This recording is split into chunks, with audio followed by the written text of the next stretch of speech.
Yes, bana, mchezo wa Simba dhidi ya JKT Tanzania katika uwanja wa Meja Jenerali Samuyo umemalizika, ambapo matokeo ni kwamba Simba wameshinda kwa magoli 2-1. Magoli ya Simba yamefungwa na beki wa kati Wilson Nangu, beki wa zamani wa JKT Tanzania, lakini goli la pili limefungwa na Simba mweusi the Black Lion, Jonathan Thoa akifunga goli la pili katika mchezo huu, na goli lake la pili katika michezo mitatu ambayo amecheza ligi kuu ya soka Tanzania bara mpaka sasa hivi. Ushindi huo unawapeleka Simba mpaka kileleni kwenye msimamo wa ligi kuu ya soka Tanzania bara NBC, wakifikisha alama 9 sambamba na timu ambayo inakamata nafasi ya pili ya Mbeya City ambao nao na alama 9, lakini Simba anakaa kileleni kwa sababu yeye ana mtaji wa magoli mengi. Amefunga magoli 8 mpaka sasa hivi kwenye ligi, lakini amefungwa yeye goli moja. Lakini Mbeya City ana alama 9, amekusanya alama 9 katika michezo 6, amefunga magoli 7 nafikiri na kuruhusu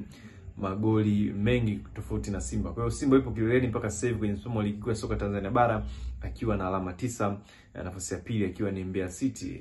Endapo matokeo ya kesho kwenye mchezo wa kesho dhidi ya Yanga African dhidi ya KMC, endapo kama Yanga akipata matokeo ushindi, basi Young Africans atakuwa kileleni akifikisha alama 10. Kwa sasa hivi Yanga yeye ana alama 7 kwenye msimamo wa ligi ya soka Tanzania bara. Na tukirejea kwenye mchezo wa leo, kuna vitu kadhaa ambavyo vilikuwa ni vya kufurahisha na vitu vingine vilikuwa sio vya kufurahisha, kwa sababu ukiangalia kikosi cha kwanza cha Simba ambacho kilianza kilikuwa kina wachezaji wengi ambao umekuwa hawapati nafasi ya kwanza mara kwa mara kwenye michezo ya hivi karibuni ya Simba. Alianza kwa mfano kwenye eneo la ulinzi alikuwepo Wilson Nangu, ambaye baada ya mchezo wa leo alichaguliwa kama mchezaji bora wa mchezo kwa sababu alikuwa na performance nzuri, licha tu yeye kufunga goli, lakini overall alikuwa ni muhimili mkubwa sana kwenye defense ya Simba usiku wa leo.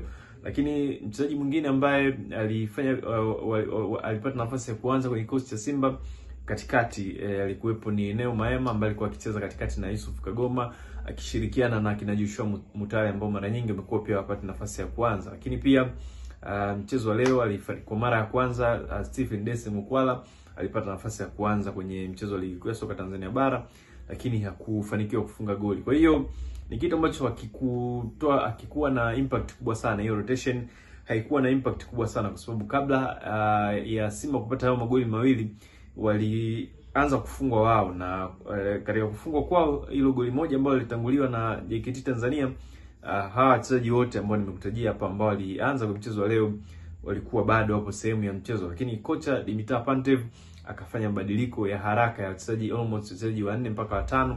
Akaingia Elim Panzo, akaingia Morris Abraham, akaingia Jonathan Thoa ambaye alikwenda kufunga goli la pili, lakini pia akaingia katikati Jean Charles Ahoua ambaye alikuwa na impact kubwa sana ya matokeo kwenye mchezo wa leo. Alihusika pia kwenye kuchangia upatikanaji wa magoli mawili ya Simba. Kwa hiyo ukitazama nature ama mazingira ya mchezo wa leo inakupa picha kwamba kocha Dimitar Pantev inapaswa awe makini sana kwenye mchezo ambao inafuatia, kwa sababu inaonekana rotation ambazo anazifanya kwenye mchezo hivi karibuni zimekuwa zikifanya timu ya Simba iweze kustruggle kupata matokeo. Rejea mchezo wa mwisho ambao alicheza katika uwanja wa Taifa dhidi ya Nsingizini, alifanya rotation kubwa sana, timu ikastruggle na haikupata matokeo, ushindi mchezo kumalizika kwa sare. Lakini leo hii tena kafanya rotation, timu ikastruggle kutengeneza nafasi nyingi za kupata magoli mpaka walipokuja kufungwa goli moja, na yeye ndo akashtuka akaingiza wachezaji wake nyota kina Alassane Kante ambao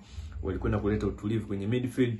Lakini Elim Panzo, kina Morris Abraham pamoja na Jonathan Soa wakaenda kuiongezea nguvu safu ya ushambuliaji ya Simba na wakafunga magoli mawili ya haraka. Kwa hiyo rotation ambayo anaifanya Dimitar Pantev ina kiathiri kikosi cha Simba. Napaswa kuwajibika na kutafuta kikosi cha kwanza kwa haraka iwezekanavyo ili kutengeneza muunganiko wa wachezaji, lakini pia kuifanya timu iendelee kuwa stable, kwa sababu tunakwenda kwenye weekend ya international break, mapumziko ya FIFA. Tukirejea tunarejea kwenye mikiki ya ligi ya mabingwa barani Afrika. Kwa hiyo unaporejea kwenye mikiki ya ligi ya mabingwa Afrika ukiwa na kikosi ambacho hakipo stable, ukiwa na kikosi ambacho hakieleweki, kikosi cha kwanza ni kipi, kikosi cha pili ni kipi, unajitengenezea mazingira magumu ya kupata matokeo. I hope kwamba leo hii Dimitar Pantev, meneja huyo wa klabu ya Simba, atakuwa amejifunza kitu, na mwisho wa siku kwenye mchezo ambao inafuatia atakipanga kikosi chake cha kwanza, kikosi cha wachezaji bora, ili timu ya Simba struggle kupata matokeo.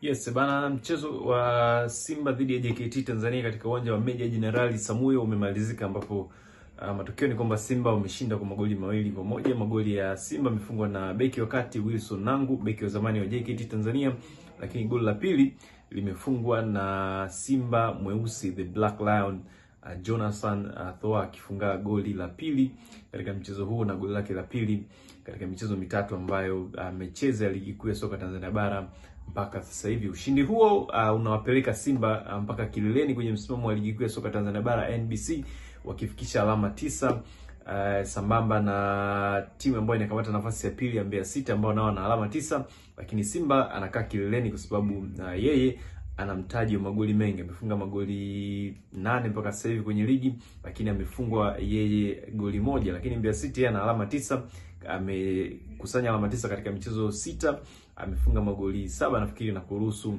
magoli mengi tofauti na Simba. Kwa hiyo Simba ipo kileleni mpaka sasa hivi kwenye msimamo wa ligi kuu ya soka Tanzania bara akiwa na alama 9, nafasi ya pili akiwa ni Mbeya City. Endapo matokeo ya kesho kwenye mchezo wa kesho dhidi ya Yanga African dhidi ya KMC, endapo kama Yanga akipata matokeo ushindi, basi Young Africans atakuwa kileleni akifikisha alama 10. Kwa sasa hivi Yanga yeye ana alama 7 kwenye msimamo wa ligi ya soka Tanzania bara. Na tukirejea kwenye mchezo wa leo, kuna vitu kadhaa ambavyo vilikuwa ni vya kufurahisha na vitu vingine vilikuwa sio vya kufurahisha, kwa sababu ukiangalia kikosi cha kwanza cha Simba ambacho kilikuwa kina wachezaji wengi ambao umekuwa hawapati nafasi ya kwanza mara kwa mara kwenye michezo ya hivi karibuni ya Simba. Alianza kwa mfano kwenye eneo la ulinzi alikuwepo Wilson Nangu, ambaye baada ya mchezo wa leo alichaguliwa kama mchezaji bora wa mchezo kwa sababu alikuwa na performance nzuri, licha tu yeye kufunga goli, lakini overall alikuwa ni muhimili mkubwa sana kwenye defense ya Simba usiku wa leo.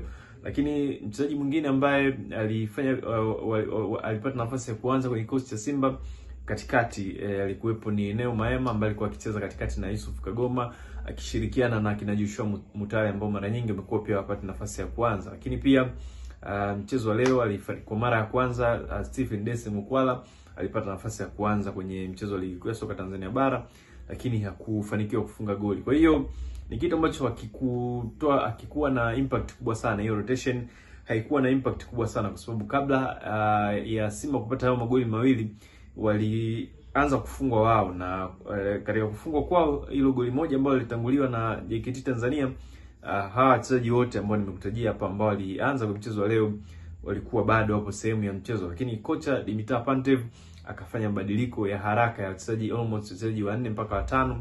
Akaingia Elim Panzo, akaingia Morris Abraham, akaingia Jonathan Thoa ambaye alikwenda kufunga goli la pili, lakini pia akaingia katikati Jean Charles Ahoua ambaye alikuwa na impact kubwa sana ya matokeo kwenye mchezo wa leo. Alihusika pia kwenye kuchangia upatikanaji wa magoli mawili ya Simba. Kwa hiyo ukitazama nature ama mazingira ya mchezo wa leo inakupa picha kwamba kocha Dimitar Pantev inapaswa awe makini sana kwenye mchezo ambao inafuatia, kwa sababu inaonekana rotation ambazo anazifanya kwenye mchezo hivi karibuni zimekuwa zikifanya timu ya Simba iweze kustruggle kupata matokeo. Rejea mchezo wa mwisho ambao alicheza katika uwanja wa Taifa dhidi ya Nsingizini, alifanya rotation kubwa sana, timu ikastruggle na haikupata matokeo, ushindi mchezo kumalizika kwa sare. Lakini leo hii tena kafanya rotation, timu ikastruggle kutengeneza nafasi nyingi za kupata magoli mpaka walipokuja kufungwa goli moja, na yeye ndo akashtuka, akaingiza wachezaji wake nyota kina Alassane Kante ambao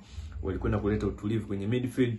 Lakini Elim Panzo, kina Morris Abraham pamoja na Jonathan Soa wakaenda kuiongezea nguvu safu ya ushambuliaji ya Simba na wakafunga magoli mawili ya haraka. Kwa hiyo rotation ambayo anaifanya Dimitar Pantev ina kiathiri kikosi cha Simba. Napaswa kuwajibika na kutafuta kikosi cha kwanza kwa haraka iwezekanavyo ili kutengeneza muunganiko wa wachezaji, lakini pia kuifanya timu iendelee kuwa stable, kwa sababu tunakwenda kwenye weekend ya international break, mapumziko ya FIFA.